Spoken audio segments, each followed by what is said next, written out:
Hey guys, welcome to Robin's Library Time. Today I'm going to be showing you an project which I made using codepen.io, which helps you create ringtones. Like it gives tune for your ringtone. When I click on this, it starts a song, and then once I refresh it, it stops, and then again I can click on anything and it will play the tune.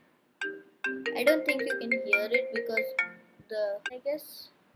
And if I click on any of them, it starts to record like sound of the ringtone.